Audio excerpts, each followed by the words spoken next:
Jax's revenge domain. Boss fired me at 2 a.m. Get off my site. I took road closed signs, steel bridge, nearly collapsed. The sound of a welding torch at 2 in the morning cuts through everything. The highway noise, your thoughts, even your bones. It's a sharp electric hiss that means someone's joining steel that'll hold up tons of traffic for the next 50 years.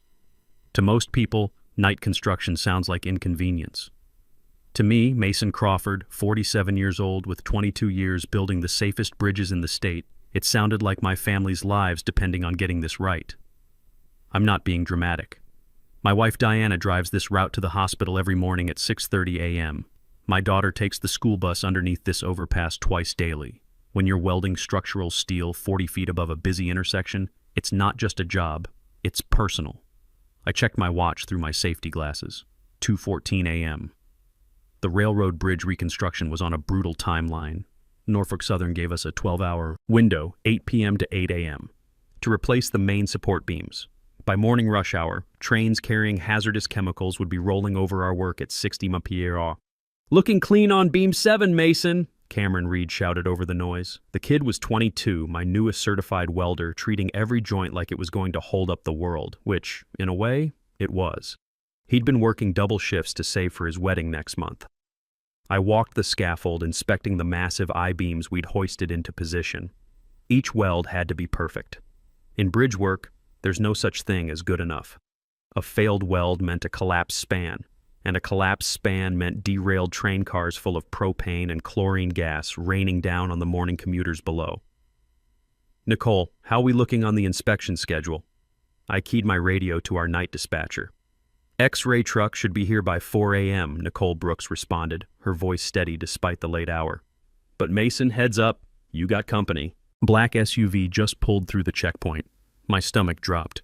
Only one person showed up in a pristine SUV at a muddy railroad bridge site at 2 a.m. Spencer Walsh, the new VP of Operations. He was 30 years old, had an MBA, and happened to be the owner's son.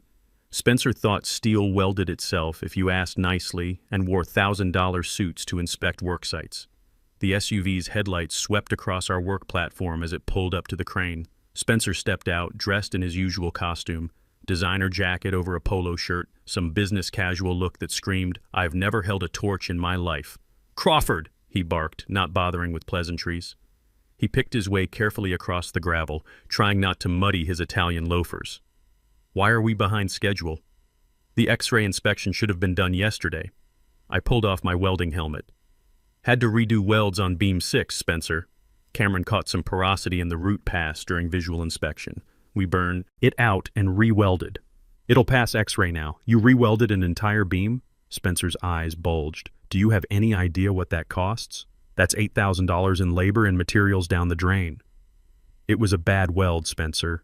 Porosity means gas bubbles in the joint. Under load, those bubbles turn into cracks. Cracks turn into fractures. You want a train derailing over Route 15 during morning rush hour? I want this project finished on budget and on time," he snapped, waving dismissively at our work. "Dad put me in charge to stop the cost overruns. We're burning money on unnecessary inspections and perfectionist nonsense." The crew had stopped working. The sudden silence of the welding equipment made Spencer's voice carry across the bridge. Cameron was watching from his position on beam 7, torch idle in his hand. "It's not perfectionist," I said, keeping my voice level. "It's structural engineering. These welds have to hold 240,000 pounds of locomotive plus cargo. We don't guess, we verify." Spencer stepped closer, invading my space. The smell of expensive cologne mixed oddly with the metallic tang of hot steel. "I didn't ask for an engineering lecture. I'm telling you to skip the X-ray on the remaining joints. Visual inspection is enough. We need this bridge open by 6 a.m. to avoid penalty clauses." I looked at the fresh welds, still glowing dull red in the darkness. No. The word hung in the cold air like a challenge. In construction, you don't tell the VP no unless you're ready for war. But I'd been welding structural steel since Spencer was learning to tie his shoes. "Excuse me?" Spencer laughed, but there was no humor in it. "Did you just refuse a direct order?" I said no, I repeated, standing my ground. "This bridge carries passenger trains and freight trains over the busiest intersection in the county. Every morning at 7:15, the commuter train goes over carrying 300 people to downtown. My wife's on that train. My daughter's school bus goes underneath at 7:30. I'm not signing off on untested welds that could kill my own family. Spencer's face flushed red in the work lights. He looked around at the crew, Cameron, our crane operator Ryan, our inspector Oliver Hayes from the railroad, all of them watching to see who would blink first. "You think 22 years makes you untouchable?" Spencer hissed. "You're a dinosaur, Crawford. Overpaid, overcautious, and holding up progress. This is the modern economy. We optimize. We don't waste money on unnecessary testing. I'm thorough," I corrected. "And your father knows exactly how I work. Built half the bridges in this state using these same standards. Dad's in Florida playing golf," Spencer snapped. "I'm running operations now and I'm telling you, skip the x-rays, open the bridge at 6 a.m., or I'll find someone who understands efficiency." I looked at the steel framework around us. Tons of metal suspended over a highway where thousands of people would drive in a few hours. Where my family would drive, I won't do. I said quietly. And I won't let any of my crew do it either. We x-ray every joint or this bridge doesn't open. Period. Spencer stared at me for a long moment. I could see the calculation in his eyes. This wasn't about the bridge anymore. This was about power, about showing everyone on site who was in charge. "Give me your radio," he said finally. "What?"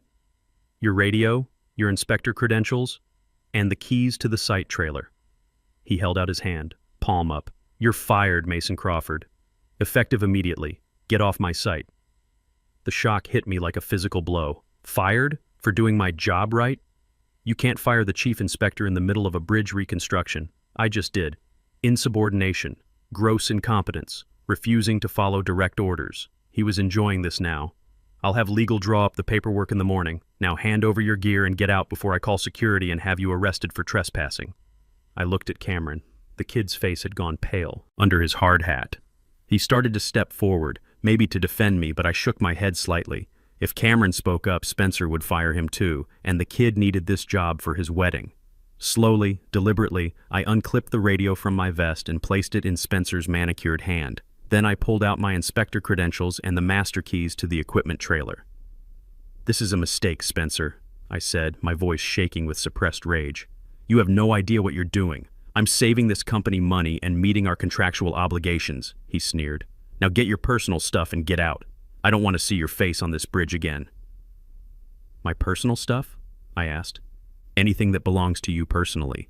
Tools, lunchbox, whatever. If it's not company property, take it with you. I don't want you coming back tomorrow claiming we stole something." He turned away from me and started walking toward Cameron, ready to start barking orders at my crew. "You, kid, get that torch moving faster. We're opening this bridge at 6 a.m. sharp, x-rays or no x-rays." I stood there for a moment, listening to the distant rumble of late-night traffic on Route 15 below. The injustice burned in my chest like molten steel. I'd given this company everything, my back, my weekends, my expertise, and this spoiled brat was throwing me aside like a defective weld. "Anything that belongs to me," I muttered under my breath. I walked to my personal pickup truck parked beside the crane. But as I opened the door, my eyes drifted to something Spencer had clearly never bothered to understand about this job site. The safety perimeter wasn't just there by magic. 3 years ago, when Henry Walsh was cutting costs across all departments, he'd outsourced the traffic safety contracting to a separate LLC. "Smart tax move," he'd said. The company would rent safety equipment instead of buying it. Guess who owned that LLC? Me. Mason Crawford Safety Solutions. I looked at the array of equipment protecting this work zone. The flashing arrow boards directing traffic away from our bridge work. The road closed. Bridge work signs blocking both directions of Route 15. The 200 traffic cones creating a safety buffer around our crane operations. Most importantly, the electronic message boards warning drivers about the 15 mph speed restriction under the bridge. Spencer had no idea that every single piece of that safety equipment belonged to me personally. The rental contract had expired last Friday. I'd planned to renew it Monday morning, routine paperwork. But Spencer had just ordered me to remove all my personal property immediately. Technically, right now, the State Highway Department and Norfolk Southern Railroad were using my equipment without authorization, and Spencer had just given me a direct order to collect my property and leave. I pulled out my phone and called Nicole at dispatch. "Mason, what the hell is happening?" Spencer's on the radio screaming. "About efficiency and cost cutting," she whispered. "I'm out, Nicole. He fired me." "He what? At 2 a.m.? In the middle of a bridge reconstruction? Is he insane?" "Might as well be. Listen, I need you to log this call.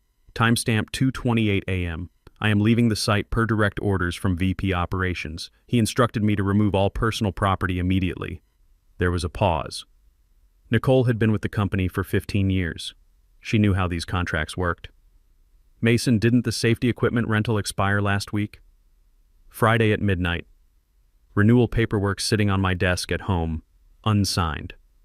Technically, every sign, every cone, every arrow board out there belongs to Mason Crawford Safety Solutions. And I've just been ordered to collect my property immediately." I could hear Nicole thinking through the implications. "Mason, if you take that equipment, I'd be following a direct order from the VP of Operations. Can't leave my expensive equipment on a site I'm no longer authorized to be on. That'd be liability I can't afford." "You're a dangerous man, Mason Crawford," she said, and I could hear the grin in her voice. "I'm logging this conversation. Timestamp 2:29 a.m. Site supervisor dismissed. Ordered to remove personal property per VP directive. Thanks, Nicole. And tell Cameron I'm sorry he has to deal with this mess." I hung up and climbed back out of my truck. The wind from passing traffic 40 feet below whipped around the bridge structure. Working around live traffic was always dangerous, but I'd been setting up and tearing down safety zones for over 2 decades. I started with the electronic message boards. These were the expensive units, $15,000 each, solar-powered with LED displays warning drivers about construction zones ahead.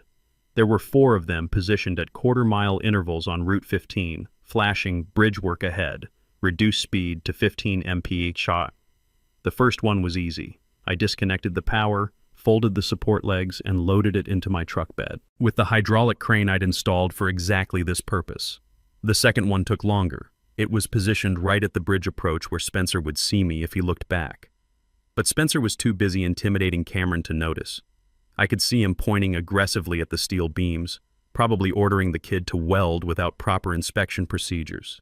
Cameron looked miserable, but he was following orders. Kid couldn't afford to lose this job. The third message board was the critical one. Positioned southbound just before the bridge approach, it was the last warning drivers got before entering our work zone. Without it, drivers would hit the bridge area at full highway speed, 55 mph instead of the required 15 mph restriction. As I disconnected the cables, I thought about the physics of what I was doing. A car hitting our crane outriggers at 55 mph wouldn't just damage equipment. The impact could destabilize the crane while it was supporting 20 tons of steel beam, directly over Route 15. The beam would come down like a giant sledgehammer onto whatever traffic happened to be passing underneath. But Spencer wanted efficiency. He wanted to cut costs and skip safety procedures. He was about to learn exactly why those procedures existed. I loaded the 4th message board and started on the arrow boards. These were the large flashing units that guided traffic around our work zone, creating a smooth merge pattern so cars wouldn't have to brake suddenly or swerve at the last second. Without them, the lane closure would be invisible until drivers were right on top of it. In the dark, with tired drivers coming off the night shift, that was a recipe for disaster. I worked methodically, professionally. Each piece of equipment got properly disconnected and secured in my truck. I wasn't vandalizing anything or creating an immediate hazard. I was simply collecting my property as ordered by the VP of Operations. The last items were the road closure signs themselves, the big orange and white barricades that actually blocked traffic from entering our work zone. These were positioned at both ends of the bridge, creating a complete closure of Route 15 while we worked overhead. As I loaded the northbound closure sign, I caught sight of Spencer in my peripheral vision. He was still focused on the bridge work, probably calculating how much money he thought he was saving by skipping the X-ray inspections. He had no idea that his cost-cutting had just removed every piece of safety equipment protecting his project. I threw the last barricade into my truck and secured the tailgate. The bed was packed tight with reflective orange and yellow equipment. 22 years of safety expertise, reduced to a truck full of warning signs that were no longer warning anyone. I climbed into the cab and started the engine. The diesel rumbled to life, a comforting sound after the tension of the last hour. I looked back one more time at the bridge work. Without the message boards and arrow signs, the construction zone was nearly invisible from the road.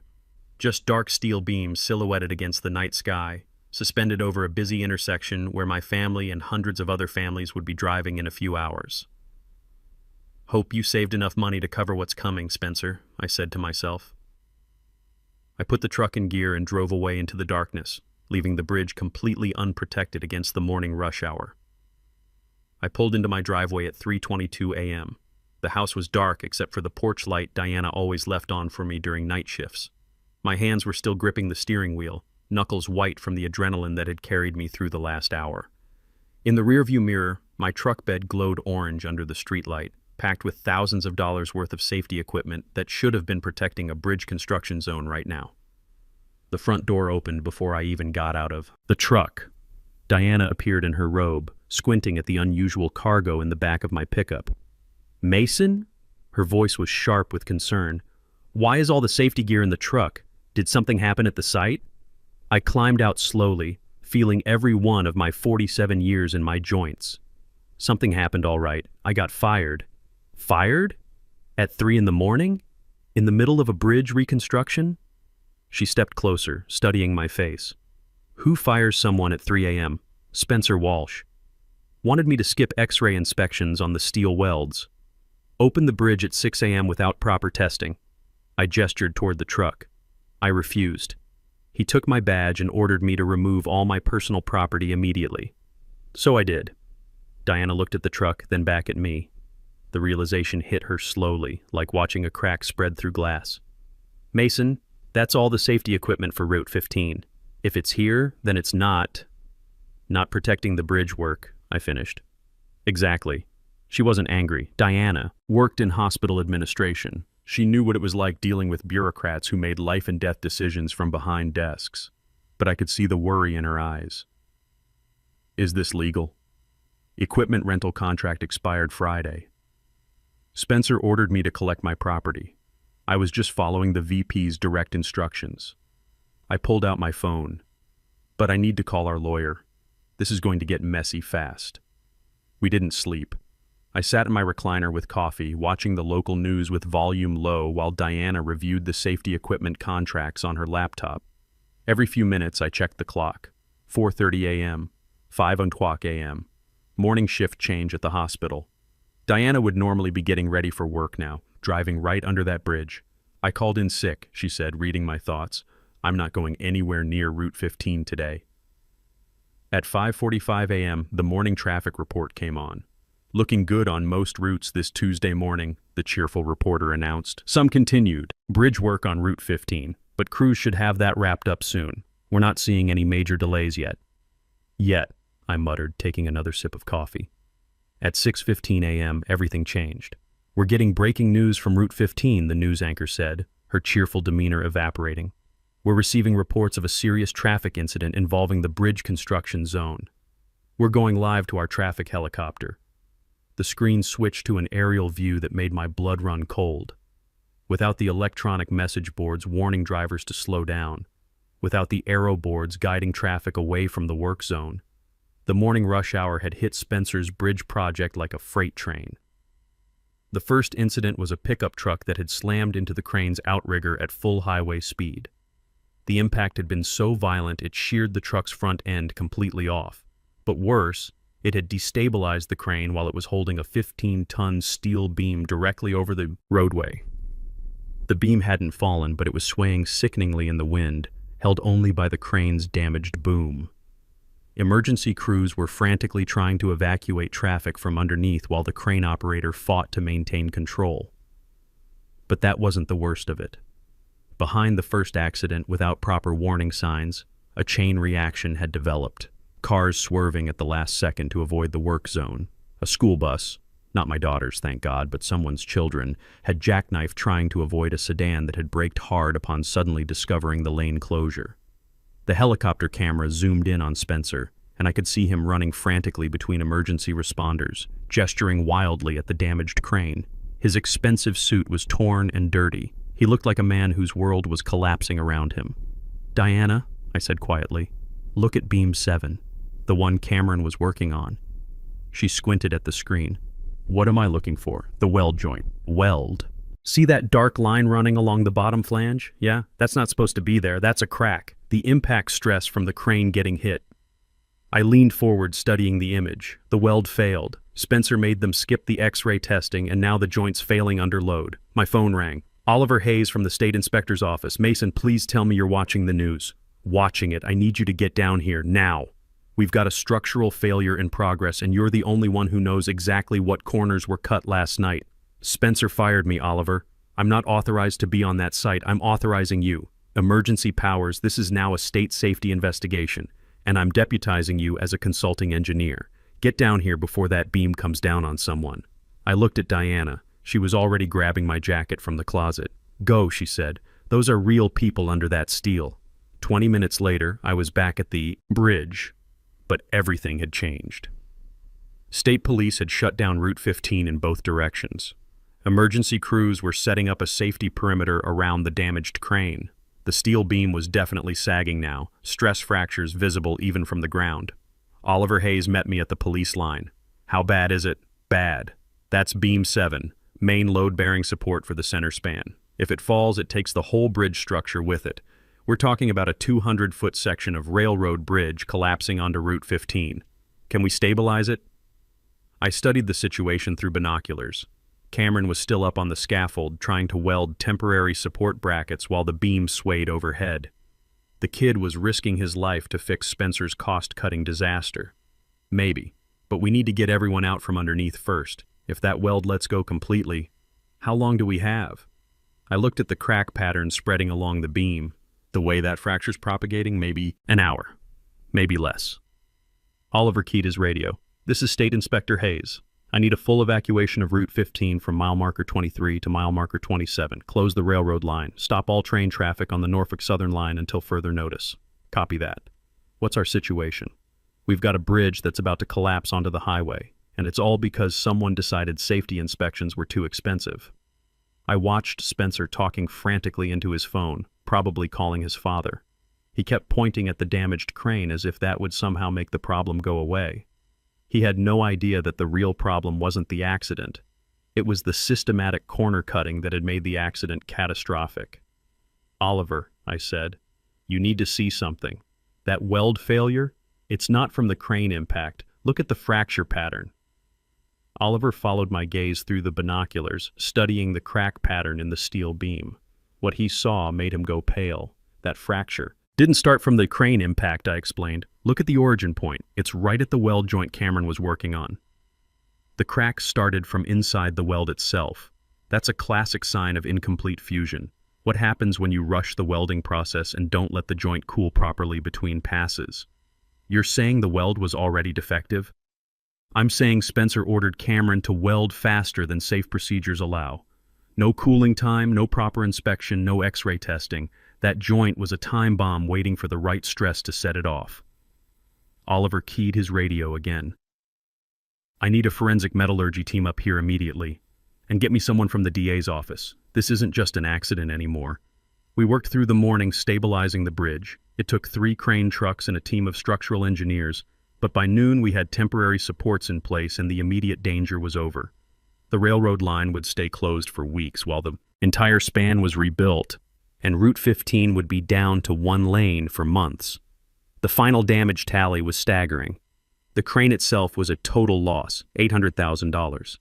The damaged steel beams would have to be scrapped and replaced. Another $400,000. The lawsuit from the truck driver who hit the outrigger, his medical bills alone would top $200,000. The railroad was talking about $2 million in lost revenue from the line closure. But that wasn't the end of Spencer's problems. The forensic investigation Oliver ordered turned up something that made my blood run cold. When the metallurgy team X-rayed the remaining weld joints, the ones Spencer hadn't wanted to test, they found that over 60% of them had serious defects. Porosity, incomplete fusion, slag inclusions. The entire bridge structure was compromised. It's not just rushing the work, I explained to the district attorney when she arrived that afternoon. Spencer was using substandard welding rods. Look at these chemical analysis reports. She studied the paperwork. I don't understand the technical details. Explain it in simple terms. Welding rods are like the glue that holds steel together. Spencer bought cheap ones, probably saved $15,000 on the whole project. But those rods don't have the right metallurgy for structural work. Even with perfect technique, the welds would fail within 2 years. With rushed work, they're failing right now. So he knowingly used defective materials? Worse, he falsified the material certifications. See this signature on the inspection report? That's my signature, but I never signed this. I was fired before I could inspect anything. The DA's eyes hardened. Document forgery, criminal negligence, fraud. She looked at the bridge where emergency crews were still working. If that beam had fallen during rush hour, 300 people on the morning train plus whatever traffic was underneath, could have been the deadliest bridge collapse in state history. The investigation expanded quickly. Oliver's team found purchasing records showing Spencer had created shell companies to buy substandard materials while billing for premium grades. Cheap welding rods, recycled steel, even counterfeit structural bolts. He'd skimmed nearly $500,000 from the bridge project alone, but the smoking gun was something I discovered in the site trailer. Spencer's laptop, which he'd abandoned during the emergency, contained emails to a fabrication company in Mexico discussing cost-effective alternatives to expensive American steel specifications. He was planning to substitute the main support beams too, I told Oliver as we reviewed the emails. Look at this thread. He wanted to use grade 36 steel instead of the specified grade 50.